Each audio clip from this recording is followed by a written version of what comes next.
Faces turning, all the space is filled with the fragrance. All the smell is from afar. All the dishes come together every day. With love and sincerity, all the homage and offer, love and sin. You love suffer, and love suffer. The homage and offer, love and sin. You love suffer, and love suffer. The homage and offer, love and sin. You love suffer, and love suffer.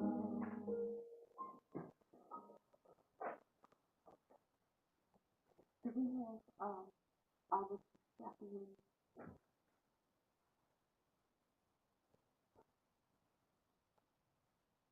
No. I'm afraid to set up the messages. Just let him put on his slack and then we start. Awesome.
I can only imagine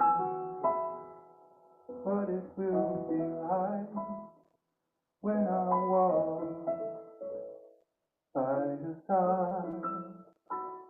I can only imagine what my eyes will see when your face is before me. I can only imagine. I can only imagine.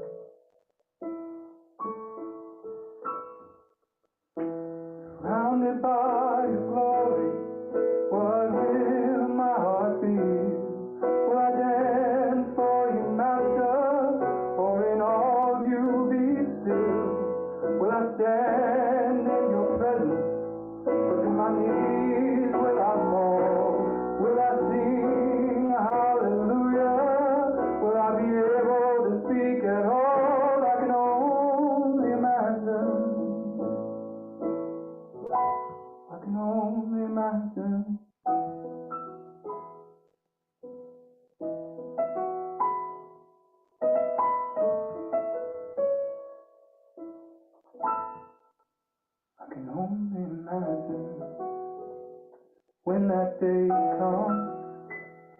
and I find myself standing in the sun.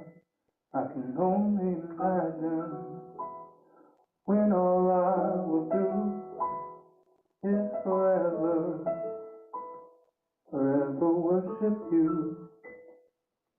Surrounded by your glory, where will my heart be?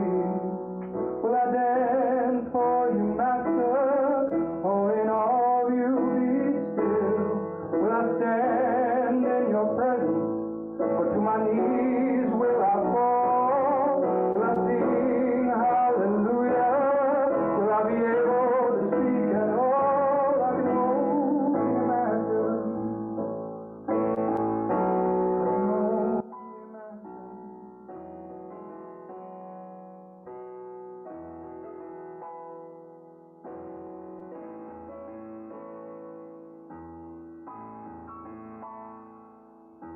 Surrounded by your glory, where will my heart be? Will I dance for you, Master, or in all you be still?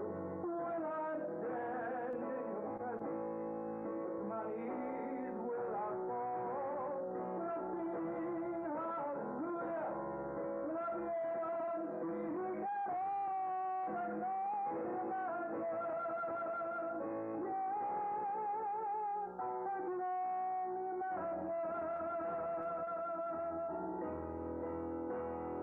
be able to speak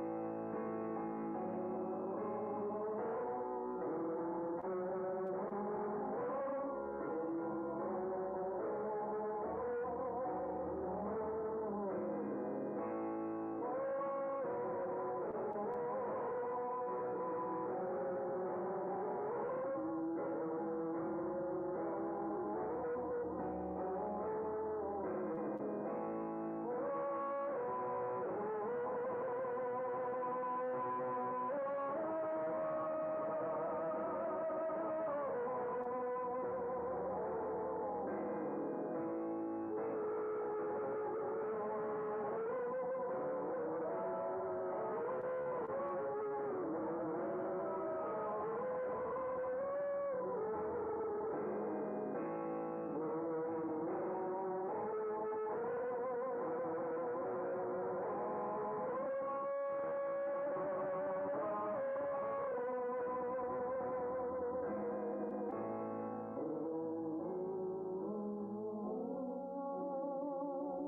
I can only imagine. I can only imagine. I can only imagine.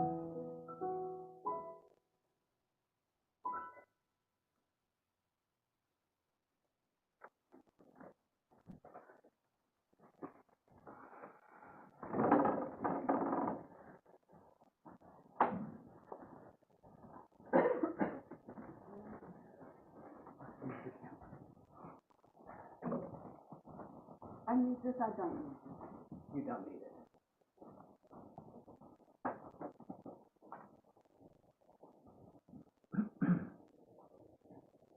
Then should I move my chair? Move my chair. No, right. The mic is picking you up. Right here. Oh, how wonderful. You need the people in the room. I'm sorry. Okay, then I'll just easily, so you don't have to go far. How about I just do it? I got it.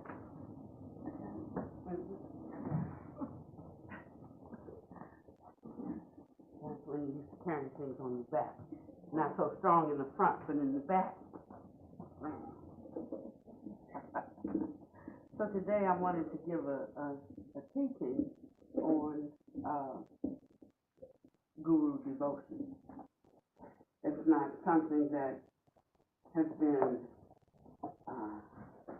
introduced in a very engaging way in the West. Partly because we come from a very individualistic society, and we find that we can have an aversion to devoting ourselves to what they call a guru or to a teacher. Some of we're so entrenched and steeped in a kind of self-pride that it causes us really to suffer loss around the things that truly matter. And so I thought I would share a little bit about it and what the purpose of it is for, how it benefits us, and how even when we think of being in a household, when we talk about how children with each succeeding generation, they said it in my generation, like those kids are going to pot because they don't have, they're not taught certain respect for their parents, particularly. In my generation, we called them baby kids.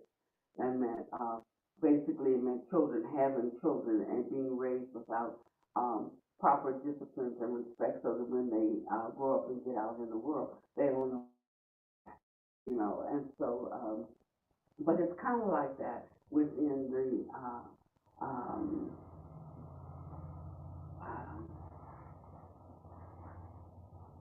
not so much in other traditions as in the Buddha Dharma. I think every spiritual tradition has an inordinate amount of respect for the temple or for the ashram or for the church or for, we don't. We think of it as something for self-development. And because we have this kind of view towards it, we don't get out of it what the teachings are intended to do, where they're designed to lead us, and we never reach the ultimate goal of the teachings. So that heart transformation that has to occur never really occurs because we stay stuck in our minds. And our minds are clear to give us direction. I've got some feedback going on here. It's okay? That's coming up over there. And so we take it as an ordinary teaching, and it becomes a practice, not something that really transforms us in life. And so although our numbers are growing in the world of Buddhism, whether or not we're becoming like Buddhists, that's another issue. Whether we are stepping into the role. What I loved about Christianity, and actually the reason I stepped out and left the tradition in an outward way, is because I said for 30 years I've been groveling at the altar, never finding myself transformed into the very image and very nature of Christ, which is what he said that path would lead to. So I said, then there's something wrong with the teaching, because we're still groveling at the altar, still having our hatred and our greed. And I believed it because I had touched something in a living way that let me know that there was another way to think, another way to understand things, another way to hold the world, another way that the heart could be open so that one really could love their enemies and do good to those who despitefully use them. But instead, Christianity seemed to be going from the loudest voices in another direction that was mean, spiteful, you could even say hateful. It was eye for an eye and tooth for a tooth, and it did not jive with the teachings of the Master. So when we were working on this song, Aubrey said, I asked him, actually this is a Christian song, and it's a song of devotion to Jesus. And I said, could you use the word Master? Because he tried, and he said, I don't feel comfortable with it, because in his mind it was speaking of our Master, who's not his Master. And I said, but Jesus, that's how Jesus' disciples spoke of him and spoke to him. They called him Master. And I said, is he your Master? And he said, yes. Yes. You know.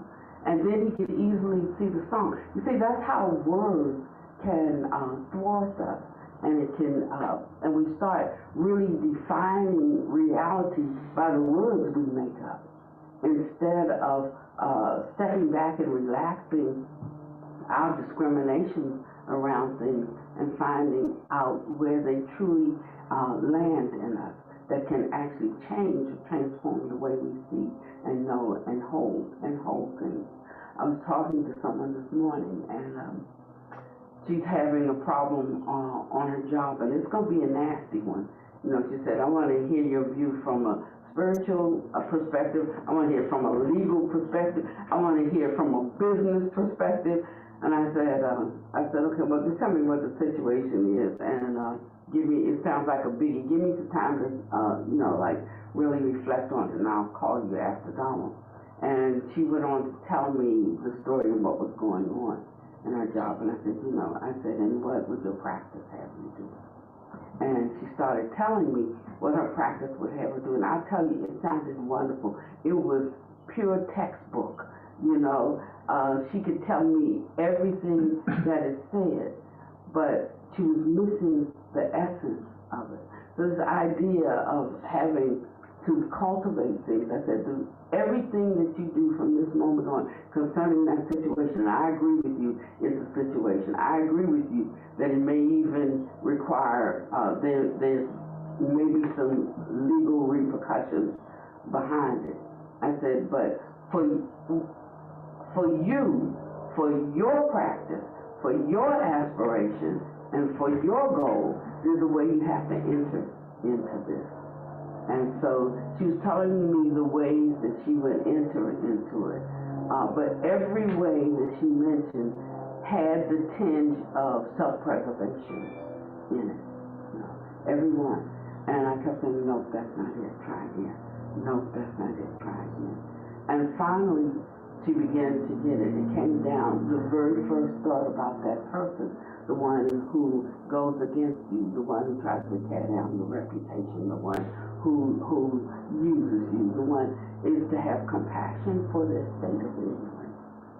And you can't go to step 2 until you've cultivated that inside yourself. I'm not saying a person who's creating a problem doesn't have to leave, you know. But I'm saying there's a way that you have to walk that thing out, and that makes all the difference. So sometimes from the outside, it can look the same, but from the inside is where it really counts. And it can be very different. I said, everything you've told me today is about your suffering, about your anxiety around it, about your anger around it, about tearing down her views, about everything. And I said, where do you expect that's going to go for you? Because you live by a vow. You live by a spiritual code. And you have to be true to that. That's what cultivation is really all about. You know, so it's not how well we articulate the principles of Dharma, but it's really in that moment. And you can know by the amount of angst or anxiety you have when things come up in your life. Lots of things are up in my life right now, you know. But, you know, how well we can hold those, like just being in the present moment, not holding to the past, not holding to the future, what you wanted something to be, or what something might be in the future. Every time I get into trouble, it's around that kind of thinking. So this whole practice that we have is one that deals with dropping our thinking that's based on wrong motivation, self-preservation, and erroneous views. Now that's a hard task. I don't say that it's easy to do, but they say that that's the only way out of the suffering, because all of our suffering, all of our suffering has to do with ourselves. Either what might happen to us or how we feel about what's happening to somebody else. There's still the I there. And the real peace that comes in walking this life is when Sister Sonia used to say to me all the time, come what may. And come what may doesn't mean like I don't care and let anything come. But come what may simply means that it's no point in me getting my mind in a tizzy about it, because the mind is just where we fabricate our view of reality, our view of what's going on right now. There's another side to that. One is like handle the things that you can't handle, you know, and then you have to tuck and roll with the things that you can't handle. But we often overlook the qualities of the holy being. You know, we are situated somewhere in this on this map. Where are we exactly? You know, and we go to the teachings to try to find something to ponder and think about and see if it's plausible. So in the Buddhist cosmology, it talks about the different realms. We know what a hell realm is just because sometimes we're in it mentally. So we know what a mental hell realm is, and there could probably be a physical hell realm too, because there's this physical realm, you know, that's based on how we think. So imagine how the one who's a mass murderer and who eats people, who, you know, can you imagine what kind of a world would hold such a mind? You know, so the worlds are created by the minds of the beings. This world is our picture of our mind. You know, there's not one problem we have in this world that hasn't been brought to us through the minds of men. You know, and so when we're thinking about what we want to do, what we need to do, what we have to do to protect ourselves, to preserve our way of life. Like nobody believes in war in this room, but I tell you, if Russia sent a bomb over here or China sent a bomb over here, we'd be looking for the armed forces to fight, and our whole conversation would change. And that's just the truth of it. I remember one time Panyadeepa, I asked Panyadeepa if I think it was about 2 years ago, and they started stockpiling food. Do you remember that? It was this whole talk about there was going to be enough food, and they were doing a run on the stores, and they were stockpiling food and guns. And so one guy was on the radio, and he said, the person who was facilitating the conversations asked him, why did he have guns? Why did he think it was necessary to stockpile guns to protect his family and to protect his food? He said, no, to take yours when mine runs out. And then they cut to a commercial because that wasn't the right view that they wanted, because this was something about why guns were necessary, you know, and they were trying to wrap it all around protection of their family first and all of that. And he said, no, to take your food when mine runs out. And that's an example of what I mean about actions taking place, but having a particular, or the motivation coming from a particular place, you see. So we will have, just due to causes and conditions in this world, because this is that kind of world, that kind of existence, we will have situations in our life that will be difficult, you know. And it's not that we think them away, but we develop the strength and the tenacity and the love to persevere through them, knowing that it goes with this world, with this existence. And if we don't like this one, then we need to sweeten and change our minds so that there will be an appearance in another world that's suitable for that kind of mind. And the only place that we can practice that is right here, because this is where the trouble is. And brought us to have an appearance in this room. So I can't say that all of these troubles that come my way are somebody else's fault, you know. But I understand that and accept the condition presented itself, accept the cause presented itself for this condition to come in my life. There's no way that it could be in my life. And then I work at thinking in a way differently so that what I bring into existence in the future will be different. It's as I was on Jimbo's call this morning, going through the 128 evil and erroneous views.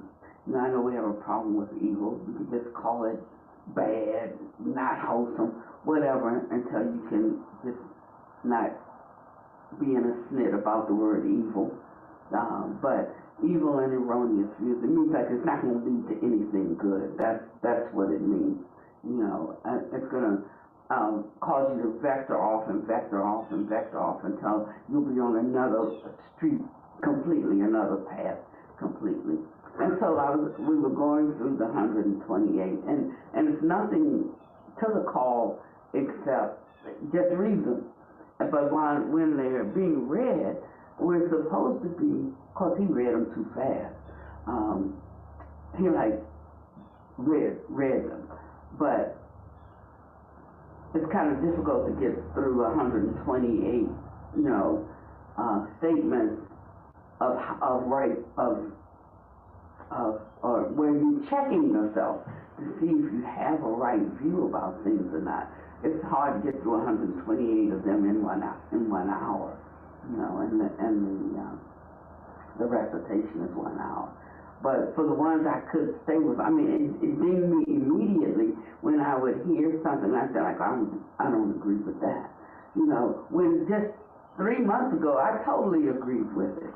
And I remember bragging, when I first started listening to these, I disagreed with about 40 of them. It was a lot, and then over time it was 30, and then it was 20, and then it was 10, and I think the last time I listened to them and did the recitations, there were 3 main ones that I have to keep chewing on that, because I really don't see anything wrong with that. Or I don't think that's true for every situation, I don't think, okay, so, but when I listened today, I had a whole lot of them. I'm sorry, it's not funny, but the thing is, of recognizing how we slide in and out of things based on what goes on in the course of our day and in the course of our week and in the course of our month, and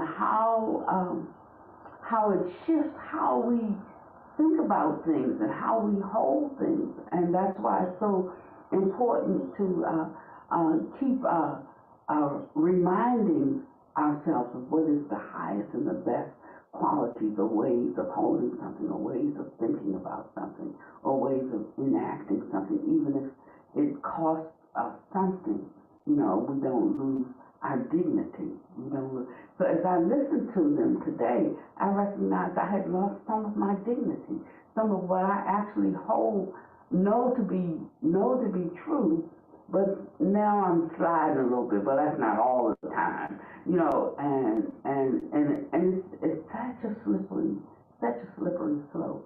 But what I recognize is how I recognized that I was sliding is because I felt irritation and aggravation around some of them. Instead of, oh, that's good to know, I should work towards that, Yes, because I can see the quality and the value in thinking or holding or carrying myself that way. I could see how, even if somebody thought that particular one was a little bit extreme, didn't seem extreme for me, But suddenly today, that's a little bit extreme right there, And so this is how, and so I emailed Jimbo, and I thanked him for his faithfulness. you know, for being steadfast and doing the recitation every month. You know, whether we go on and are joining with it or not. And I thank Sonia for being there to do the devotion because it's 6 o'clock in the morning at their time.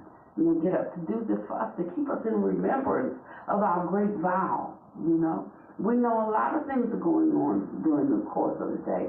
I'm teaching Dharma all the time, but you know, teaching Dharma and listening are two different things.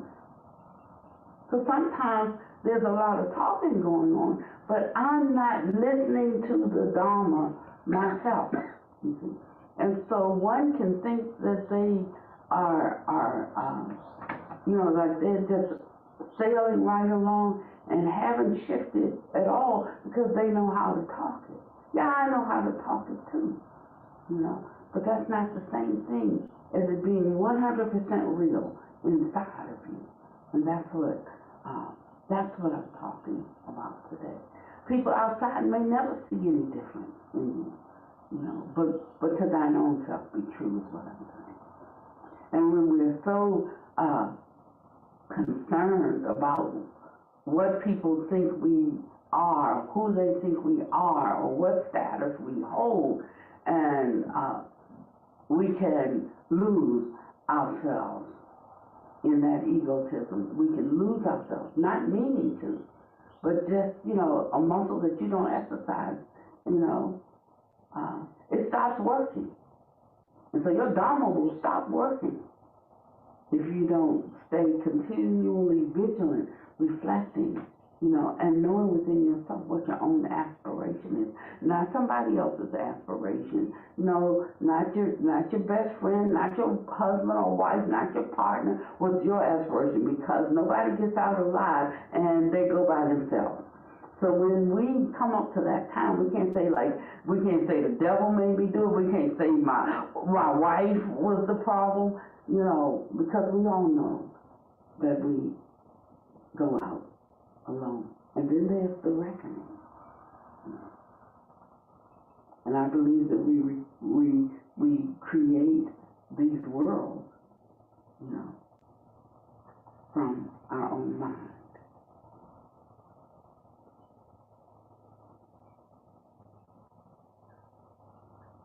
So we talk about the 31 planes, and then we talk about, you know, the 6 desire realms or desire worlds. But you know, it's not like just 31 planes. If you could think of a plane has many things within the plane. You could think of a plane as a multi-universe, or as many galaxies. There's billions of worlds just here in our own, you know, in our own solar system. And these worlds, a lot of these worlds are inhabited, some are not.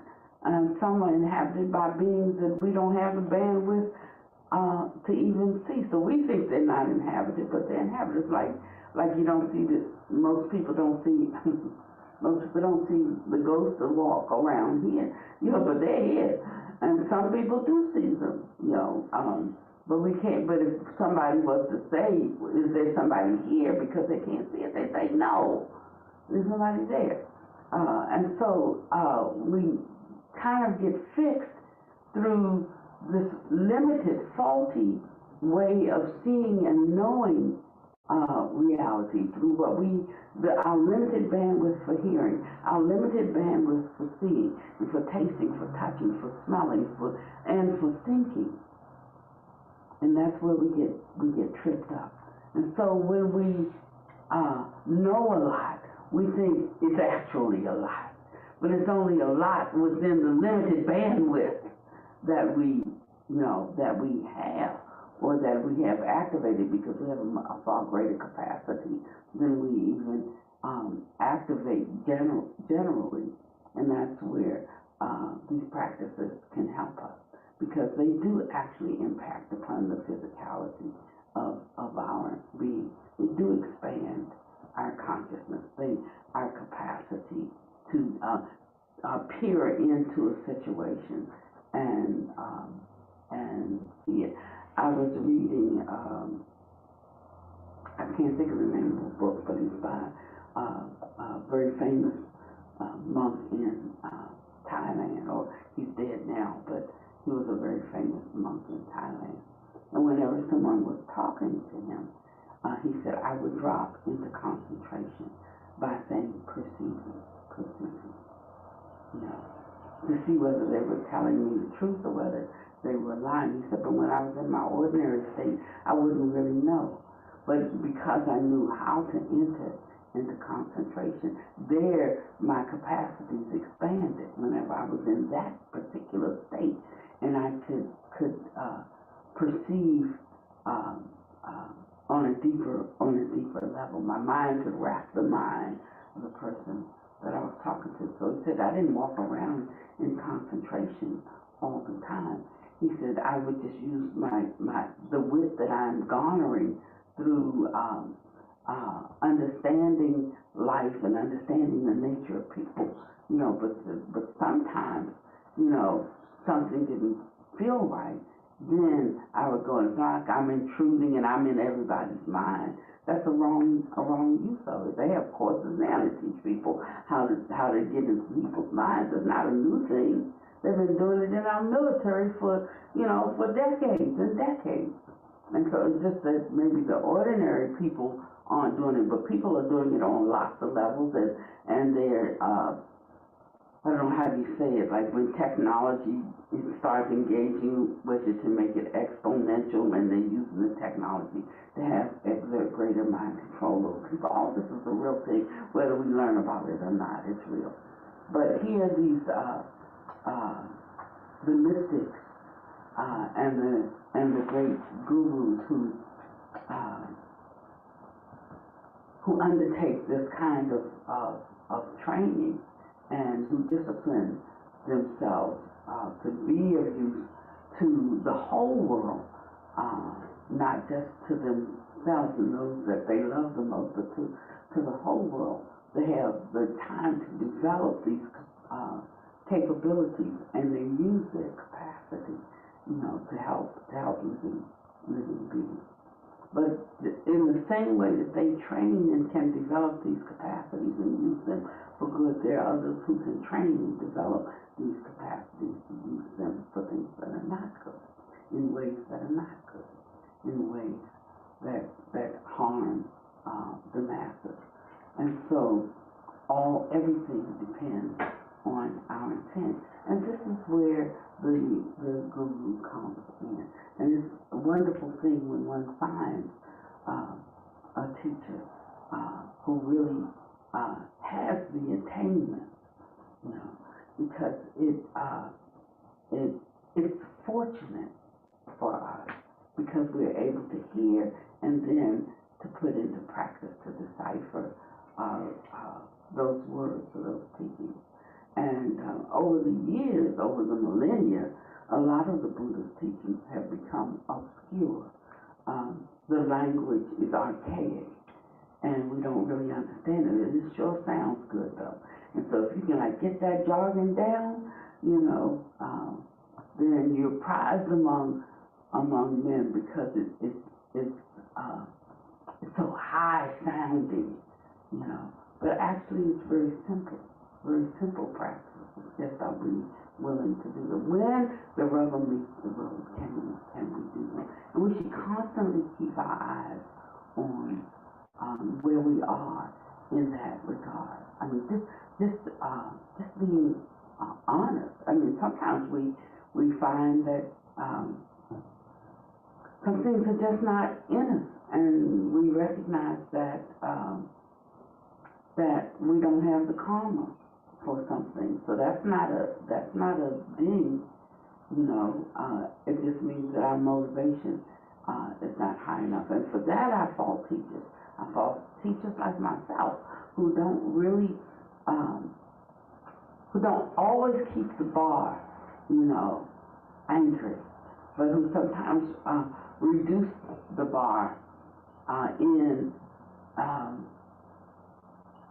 a kind of compassion to keep people encouraged you know. But in another way, it's not compassionate. It's not compassionate because it keeps people from really reaching their true goal. It's not compassionate. You know, when we use a lot of euphemisms and find ways to say things because we want people to not give up maybe before they have a chance to realize something. You know, and so it takes a lot of wisdom to know how to do that. And if you don't have it, you shouldn't pretend that you do have it. And that's the thing about people always wanting to counsel other people with their 2 cents, two cents worth of realization. The teachers should think the same way, unless, you know, we truly have the blessings of the Buddhas and the Bodhisattvas. Unless we really have a dispensation, the teacher can't take it up as a career. It's not a career move. So the purpose of a teacher or a guru is to help us to see that mastery is possible, you know, and that we possess the qualities at the root of our nature to actually walk in those qualities. That's the real self, actually, that's there. And because of that, out of that great kindness, because they give up so much to be able to walk in this way, that we should have a deep appreciation for them. He said the teacher that points out your fault, you stay with that one.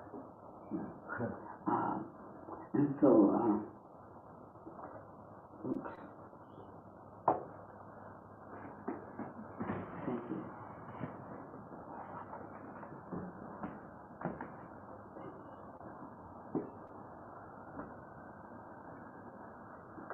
Stay with that one. Another word we have a problem with is like worship, but worship is to ascribe worth to. It's as simple as that. Yeah. That's what worship is, to ascribe worth to, worth and value. There are some that we have more respect for than we do our teachers of the Dharma, but yet we say that the Dharma is the very thing that governs our life. It's the lens through which we understand life and through which we live our life. And supported by the care of the teacher, we owe them a deep gratitude. In Zali Zoma's book, she quoted a verse from Drumstrong, the king of the Naga, and the Naga said, "The sea is not my problem. My task is not the mountain. My job is not the earth. My calling rather to attend that I should never fail, repaying the kindness that has been granted." And so when we are ascribing worth to our teacher, it's the kindness, the repaying of the kindness for the teacher who gives his life for those who inquire and come under their care. So when I was talking with this person today, and I was telling her, I was trying to steer her towards really understanding what her vow was and how to walk in her vow, or she'll not have any peace. She can take up another vow that she can walk in, but you can't write me every day about how you've gotten rid of self and how all these things, and the first time something comes up, like you're like railing the Slater dragon, you know, and building your case. And I wanted her to see that, because only when we see it for ourselves, I wanted them to see it. Only when we see it for ourselves can we do something about it, you know. Otherwise, we get wrapped up in Dharma talk. We get wrapped up in the words, and we think we're doing these things, and we're not, and we're really fooling ourselves, not deliberately. There was a man who came in the church one day, and you know, I was a Pentecostal at that time, so it's like some fiery preaching going on, right? You know, I wasn't preaching, my pastor, and he jumped up and said, "Yeah, them folks blind, ain't they?" You know. And the thing is that he was so right on, but they were looking and judging him for who he was, you know. But he was talking about how mean people were who called themselves children of God, you know. And he said, "Them folks blind." And so even those who are reprobate can see when something is not real, when something is counterfeit. But those of us who are sometimes earnestly seeking can be so blind. The song says, what goes in through the ear goes to the heart. That's how children learn to speak. They listen. But what goes in through the eye can fool the mind. That's how grown-ups learn to be so blind. He said, known by heart. The truth has to be known by heart. So if you would be truly free, hear and let them in your heart. There's a kind of relief that comes when one recognizes their fault, and when one steps upon the platform of unending kindness for their teacher. So this song we were singing today, I can only imagine what it will be like when I walk by your side. Now, when would that be? That means at whatever level your teacher has, or realm your teacher's mind stream abides in, you know, and wanting my own mind stream to rise to that level. You know, it's like you and the people you hang with, the friends that you keep, and you kind of take on their mind. So what we're trying to do is take on that awakened mind. You know, so as awake as your teacher is, that, you know, then you're striving, not in an efforting way, but in an entering way. One is striving to have that kind of elevation of mind. So that means that there would then be a reappearance in a heavenly world. I don't know what heavenly world, but something above this earthly realm and what the minds have created here. You know, and if a teacher doesn't have that, get another one. But as your own mind starts to reverberate with on the same frequency, then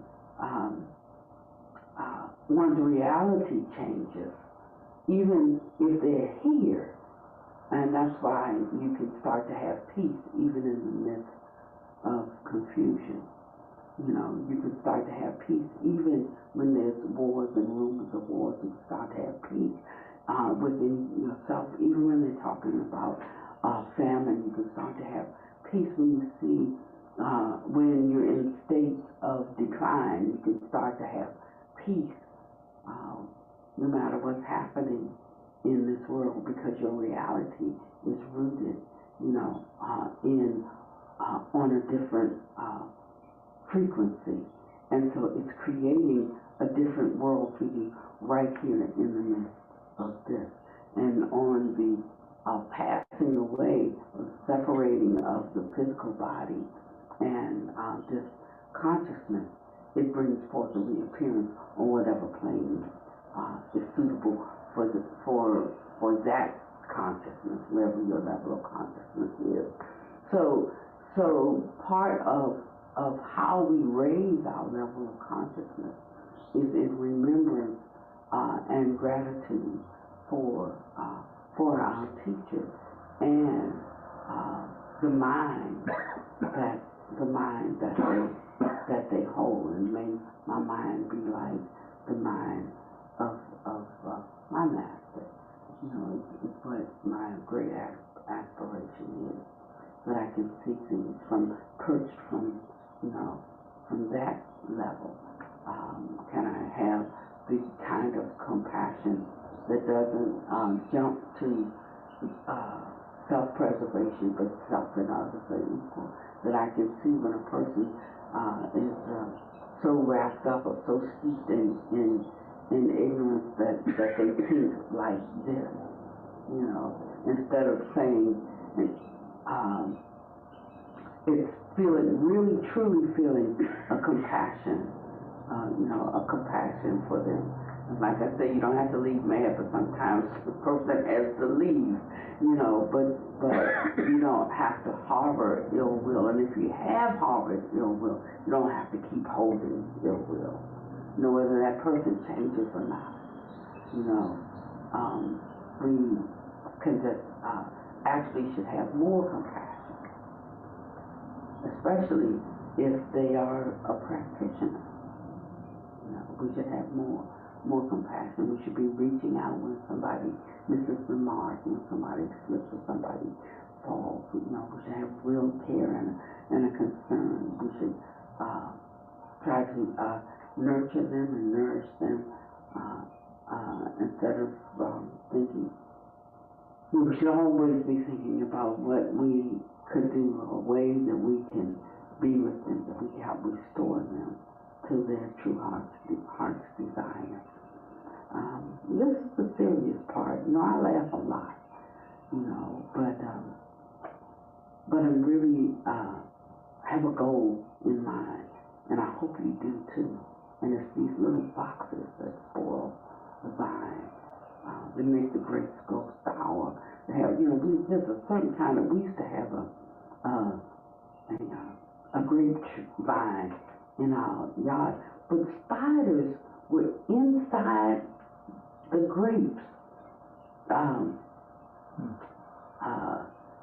And so it turned me off of grapes for a long, long, long time, but somehow there were kind of little spiders, and they would come right out of the grape. I never read that in any book, but I'm telling you, they were in this grapevine that we had. I was so happy when we moved to that house, because we had the grapevines, and then that happened. It turned off grapes for 15 years. And so we have to be careful of what's right under the skin. That's what I mean. Because these grapes spiders had a way of laying eggs right at where the stem of the vine, I guess it meets the grape, and it caused them to actually be right under the skin right at that point. And you pick them and put them on your table. Next thing you know, these spiders were coming out. But that's what happens with us if we're not vigilant, and if we don't have an aspiration, and if we don't develop respect. So it starts with respect for our kind guru. In the Lamrim Chanmo, it says the path begins with strong reliance on my kind teacher, source of all good. Oh, bless me with his understanding to follow him with great devotion. And so it's a way of developing one's heart. It's because gratitude is your own reward. It's a way of shifting one's mind in such a way that they stop so quickly seeing the negative, that one abides or rests in a kind of positivity and a kind of hopefulness and a kind of deep respect. You know how it feels to be respected, and you know how it feels to be disrespected. So we should show the utmost respect to all people at all times. Not just the ones we agree with, or ones who are part of our clan or our clique or our ism or our ist. All bodhisattvas are not Buddhists, and so it's just the one who has a certain aspiration and who can also live it makes all the difference in the world. I'm finding that, we have everything we need. We have the Dharma, we have our cultivation, what else do we need? We just have to keep working with it every day. And then we'll start to really enjoy our life instead of looking for something that sets us free. Our freedom is in our actions. Our freedom is in our thoughts. Our freedom is in our speech. There's this kind of freedom that the reason I wanted to do that song today is because it's almost unspeakable, the kind of freedom one experiences when they have this kind of respect for others, this kind of devotion towards others, because it starts to spill down. You not only have it for your teacher or for your guru, you have it for your neighbor, you have it for your sangha friends, you have it and it just starts to spread everywhere, and a sweetness, emerges, so that when people even make contact, come into your sphere, come into the place where you are, they can experience something. They may not know what it is, but they experience something in your presence that sustains them, that lifts them, that upholds them, and you finally come back, 10 years later, 20 years later, and they still remember something from being in your presence. And you don't have to say so much, and it doesn't have to be profound and deep. It is already profound and deep. It's just a matter of, can you realize, can you touch it yourself? And we don't know what we call this. We call it by many different names, but I like one that the Buddha Master used. He said, I just call it life. And the fuller we are with life, that's what we're offering people. We're offering people life. How much life do you have? How much can you offer? What are you willing to give for all of the benefits that you have? And we can say what we're willing to give, but there's a way that we have to really develop ourselves to be able to give it. And that's where the discipline comes in. And like we don't want discipline. We want to know some things, but we don't want, to have to fall under any disciplines, to walk it out. We just want to know it, and we'll think about it, and we'll talk about it, and we'll rejoice that it exists. But the discipline to walk it out is another thing entirely. So I just want to encourage you.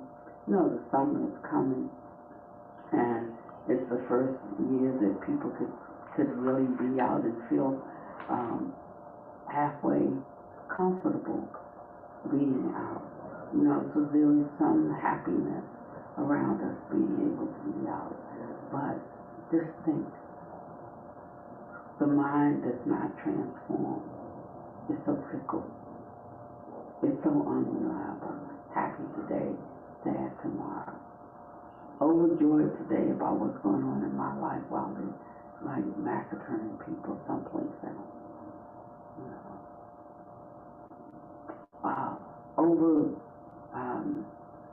Encumbered with worries about something not going on so good in my life. But I read the news this morning, and it was about a family that just wanted to bring closure to the death of, their family member.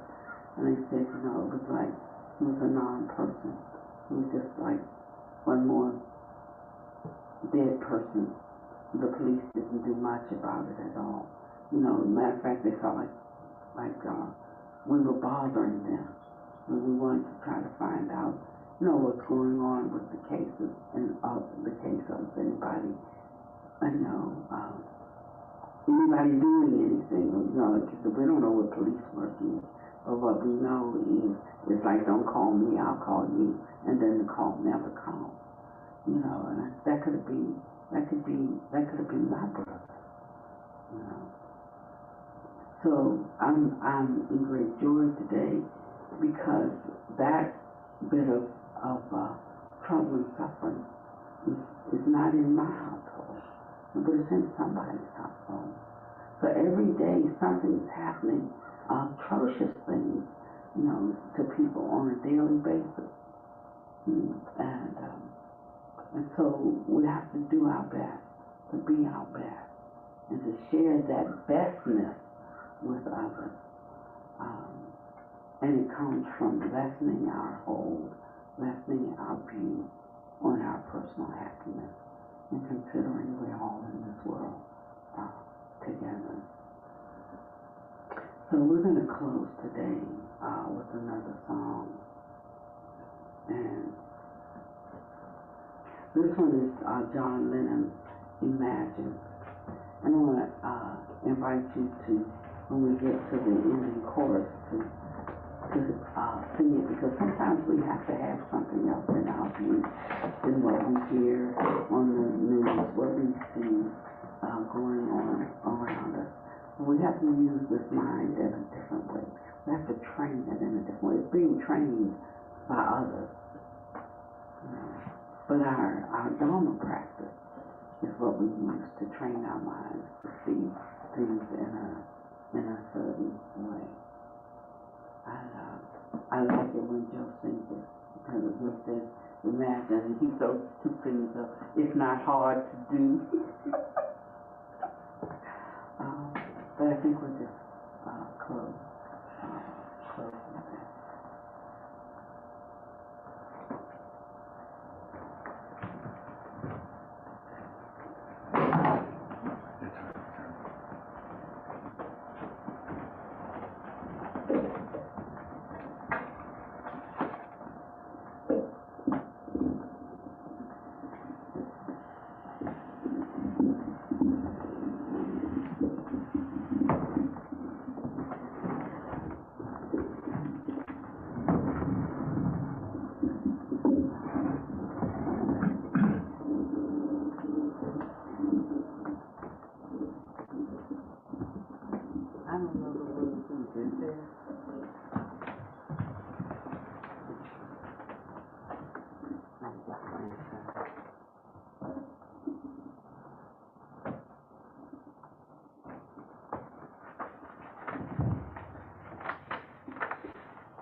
Thank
you.